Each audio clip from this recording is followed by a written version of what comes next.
नमस्कार. Lives on with Manipal hospitals या कार्यावळीत परत एकदा तुमकां सगळ्यांक मनासावन येवकार. आज आमचे कडेन अशी एक दोतोर आयल्या, तिजो ज्या विशयाचेर अभ्यास आसा तो विशय म्हळ्यार आमचें सगळें शरीर पळय आसा ताचें कंट्रोल करपी मेंदू. तिजो विशय आसा न्युरोलॉजी, म्हणजे मेंदूची आनी मेंदूंतल्यान जे नर्व्स येतात तांची जी दुयेंसां जाता त्या दुयेंसाचो अभ्यास केल्ली मणिपाल हॉस्पिटलान आशिल्ली neurologist doctor Parul Dubey. Doctor Dubey, welcome. Thank you so much. Thank you so much.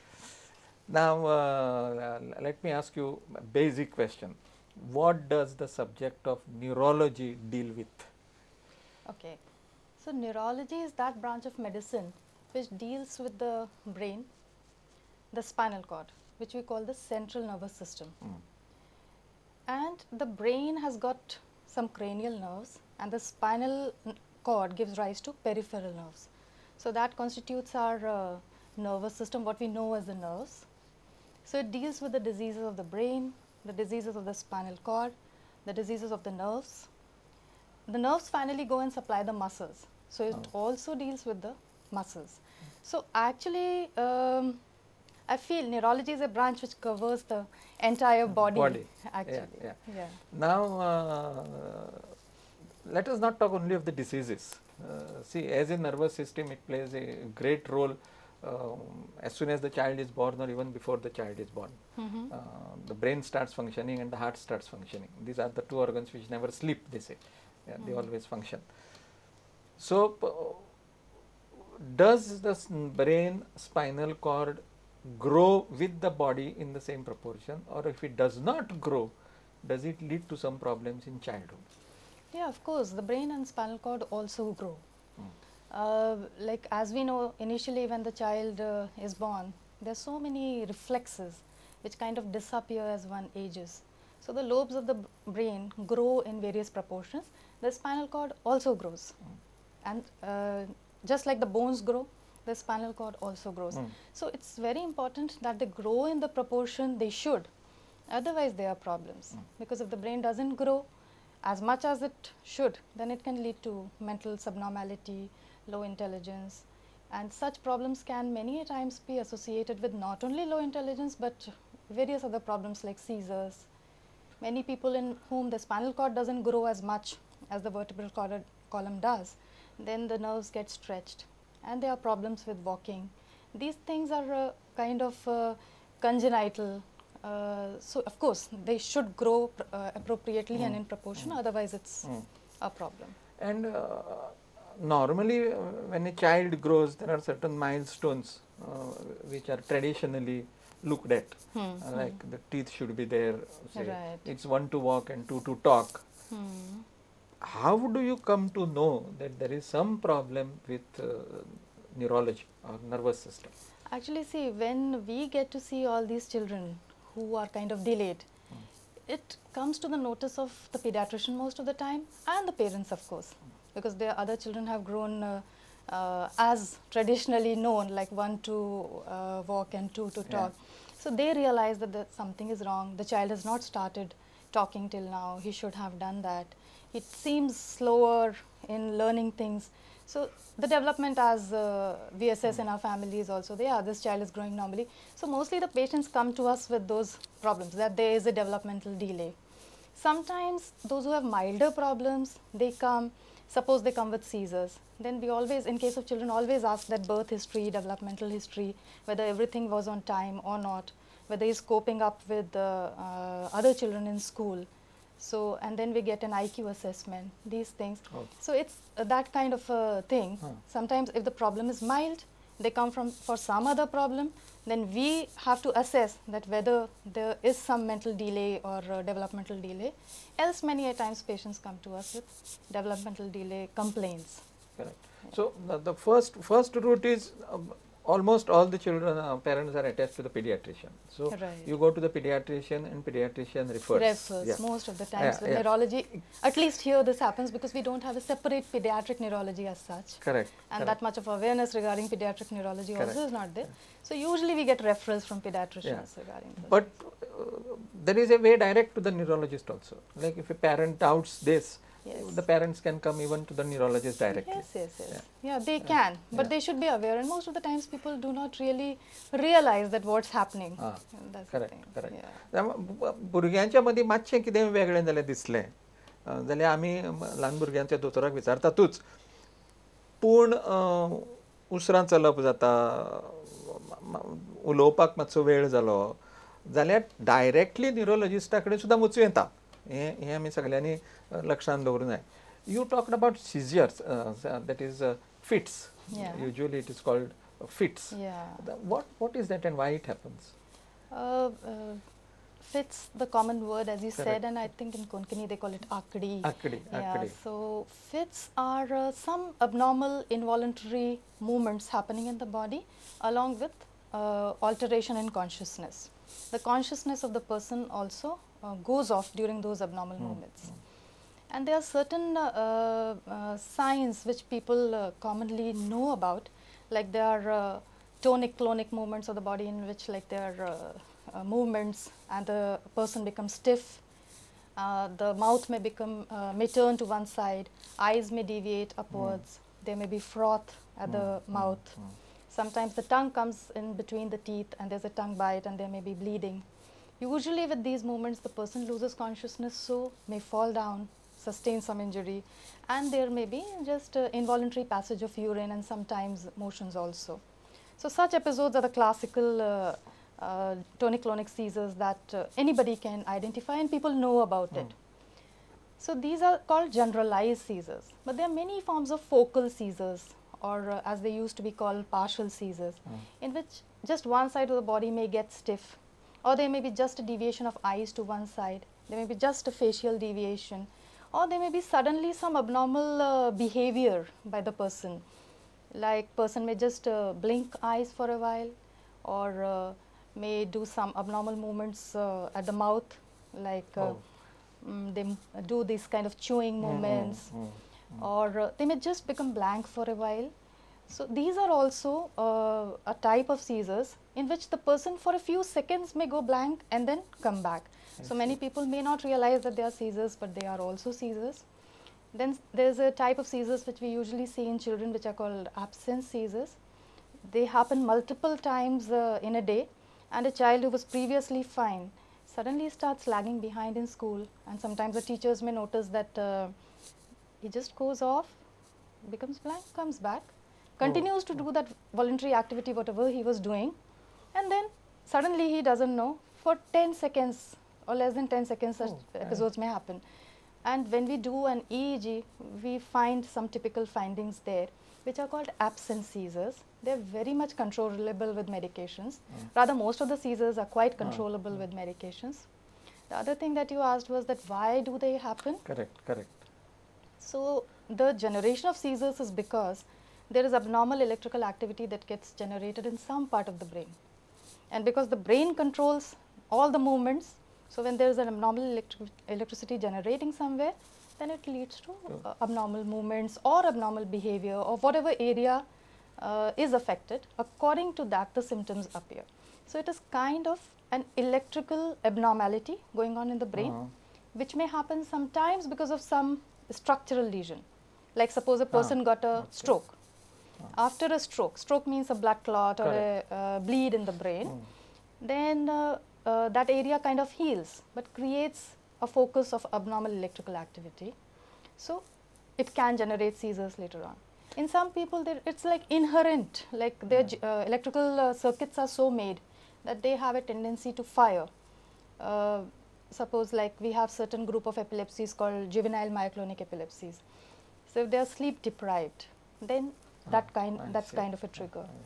Many a time some drugs, toxins, alcohol also are triggers, which in people who are susceptible lead to such triggering of abnormal electrical activity causing seizures. No, my intention of asking how they take place was when they take place in children, when you have seizures in children, Right.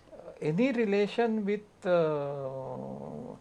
pregnancy, like you have malnutrition, then you can develop seizures, Yeah. or if mother has certain drugs, then the child is affected. That was my Most of the intention. times, people in children who have some perinatal problems, like suppose there was a birth hypoxia, then they have seizures along with, they may have seizures along with the developmental delay. Malnutrition and all per se may lead to development which was slow or less in the entire body and the brain as well, and can be the cause. But directly there is nothing No like that. relation, Yeah, yeah. nothing like that. And Yeah. suppose by bad luck a child develops seizures, say at the age of 2, Right. is it lifelong? See, there is a variety of seizures which is called febrile seizures, and most of the common people know about it. Like, yeah, with fever you used to get Correct, seizures, correct, something like correct. that. So there is a variety of seizures which is kind of self-limiting in children. One of the common ones is febrile seizures, in which, like, whenever there is a high fever or there is a fever, many a times it may not be associated with high fever, they may have unconsciousness and seizures. Usually such seizures are short lasting, and they happen only with the fever and usually do not occur after 5 years of age. And such a child usually is normal developmentally. So he kind of grows out of that phase after 5 years. But if such seizures are prolonged and they are happening again and again during the period of fever, and suppose the child is not regaining consciousness between those episodes, then we must think that it may be something that may go into epilepsy later on. And if it persists beyond 6 years of age or 5 years of age, then possibility is that it may turn into an epilepsy. But Because, epilepsy is lifelong. see, epilepsy by definition is 2 or more seizures occurring, Oh, which are without a trigger. There was no trigger. Like suppose an alcohol, a person who is addicted to alcohol doesn't take alcohol, then he has got a trigger. He gets many seizures again and again, many times in his life. That won't be called epilepsy. But epilepsy is like without any trigger, a person gets 2 seizures, then there is a tendency that he may get it again and again. Oh. Yeah. But these are curable, means you can treat them. Yeah. You can make the person comfortable. Yes, of course. Like seizures are something that are so much treatable. I won't say curable. But treatable. Yes, Yeah. because the drugs that we have are all anti-seizure medications at the moment.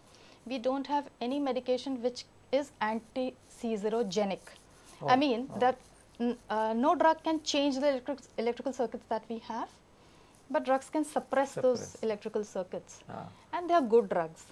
And it's really very heartwarming to see young ladies having epilepsies, getting married, well controlled on seizures, on medications, and having children normally. So, because that is one of the greatest fear of the parents when young girls have this, that whether they will be able to get married, whether they will be able to have children. So what I always tell them, and all neurologists tell such patients, that first thing is you should find a partner who understands the problem. That's one. And then the rest of the things can be taken care of. Yeah. Now since you have come to this question, not because it is ladies, but it can happen more with ladies. You know, if a girl who has this history of seizures gets married, even the partner and all, everybody is nice. Right. But then she is branded as psychic. You know, she is so there is a thin line between a psychiatrist and a neurologist. Yes. Correct. Now, how one knows that he has crossed the line? Because instead of going to a neurologist, maybe you land with a psychiatrist. See, many times these problems are there. For us as medical professionals, like we understand that, okay, this is neurology, this is psychiatry. Many a times because there is a like people do not like to go to the psychiatrist because of being branded as psych. That problem is of course there. But epilepsies many a times are clear cut, like that there is an abnormal movement. Then the people also do not get confused.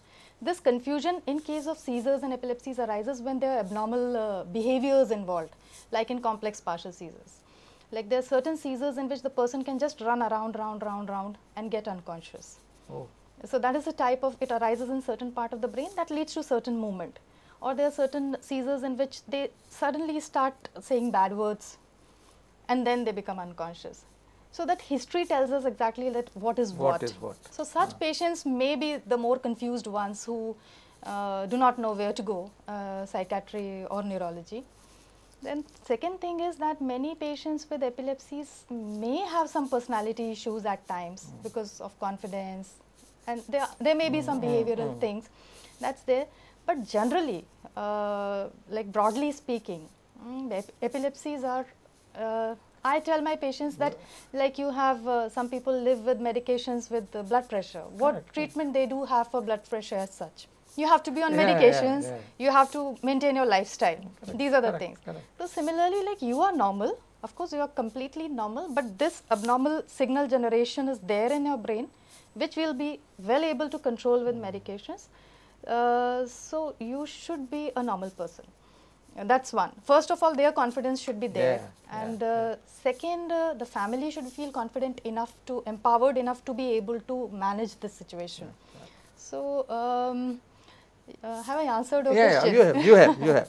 So now I'll just come to the next. फक्त इतलेंच सांगता की हे पे मोडणे मारून येता, आंकडी येता. कितलेशाच तरांची असता, दोतोरान सांगले आता काय बरी. पूण आमी रोखडेच ताजी नेर्वांचे गडबड जाल्या आनी ताका नेर्वांच्या दोतोराक दाखोवंक जाय. नेर्वांचो दोतोर म्हणजे सायकियाट्रिस्ट. अशें पळय आमी म्हणटा तें म्हणचे पयलीं विचार करूंक जाय. पयलीं न्युरोलॉजिस्टाक जाल्यार दाखयत जाल्यार खुबशे आमची प्रॉब्लेमां घरा कडेन पळय जातात ती सुटपाची शक्यता आसता. कोणाक दोन आंकडी आयली, कोणें कितें म्हणलें जाल्यार हें ताका नेर्वांचें अशें म्हणून तें अशें वयल्या वयर करनय अशें दोतोर सांगताली. नाव फ्रॉम चायल्ड से let us keep the youth. Let's go to old age now. See, old age there are very common problems now, and our age is advancing and it will be more and more now. We will live more and more. Average age lifespan is now 80 years almost. See, the first thing which starts is forgetfulness. That's commonly noted. You start forgetting names or you start forgetting something. Now, generally this starts around say 60s or when you cross 60s. Is there any remedy for it or you have to get prepared for it? So, like we are heading to basically, is it a neurological question? Yeah, see, first thing is many people know about Alzheimer's these days. So that fear is there, okay, that dementia.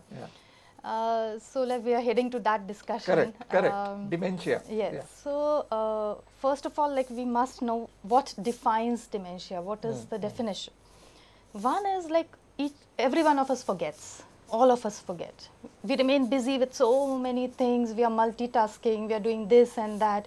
So it's not possible always for us to remember things which have happened recently, like names, for instance. These are things that which people often forget. So if somebody is forgetting names, just names, and not too often, and like it has not become a regular feature. If somebody forgot where he kept his things once in a while, okay, that's fine. The definition of dementia is that there is a cognitive impairment which is acquired, which was not present earlier, and now there is a cognitive decline which has started impairing the daily activities of the person. So that is dementia. So of course not all is dementia, not all name forgetting is dementia.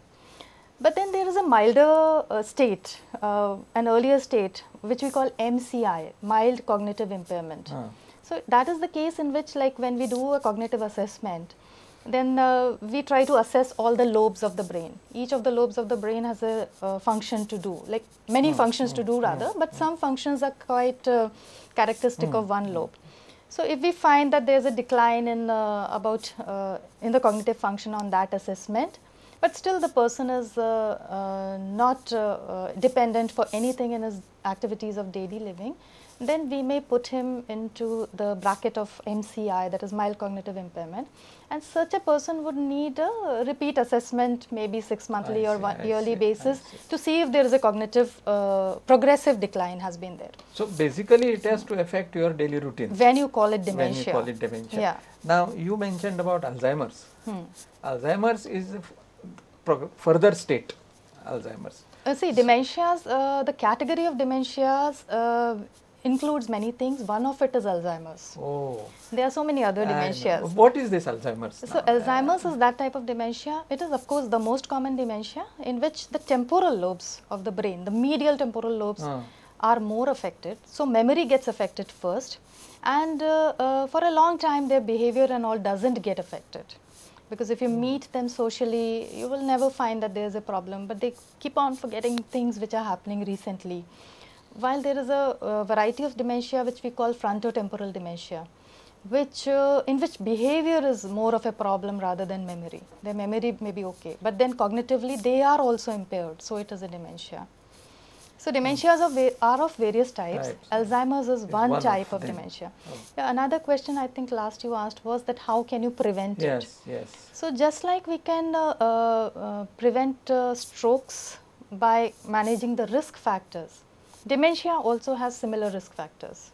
So any cognitive impairment, if the person is also having simultaneous diabetes, hypertension, or there's an alcohol consumption which should more than what it should be, or there are any other medical issues, but particularly hypertension, diabetes, smoking, alcohol, these are the things, and a sedentary lifestyle, like that should be avoided, like more of physical activity, social engagement, that is also most important. Is very important. Many a times what happens that they are just not dementias, they are pseudo dementias, what we call. People are depressed, they are alone, and with the elderly this has become a big problem these days. So they are just alone and they feel that I am forgetting, but when you assess them you find that they are depressed rather than, and the psychiatrist would help much more rather than neurologist. So that diagnosis is also very important, that assessment, that what it is exactly. No, but then dementias and Alzheimer's, I mean Alzheimer's, they are the diseases of the old age. They are the diseases of old age, although there can be certain Alzheimer's, but they are very rare which can happen in the young. But they are more or less, they are usually, because these are degenerative conditions in which the lobes start degenerating for no particular reason that we can pinpoint. Of course there may be certain causes, but they are at the molecular level and we do not know, but they mostly happen in there. Can you delay this with any drugs? Actually no, but there are certain medications which we use in Alzheimer's to prevent the progression of the memory impairment, and they have been found to be slightly effective, not greatly effective I would say. There are some studies which also say that this turmeric is helpful. If you have this haldi, that reduces the memory progression of the worsening of memory. So these things are also there. Some mental games and exercises that also help. So loneliness adds to it. Yes, because social engagement, they have found, there are studies, there is enough evidence which says that MCI, the mild cognitive impairment, can be prevented to go into dementia or at least delayed by better social engagement. Now, one more very common thing that we see these days is Parkinson's disease, where you have tremors of hands. Right. I mean, what is, again, it is related directly to the brain. Huh? It is a disease of the brain, yes, of course. It is a degenerative disease in which certain parts of the brain are again degenerating. Which parts are degenerating? Which are producing dopamine.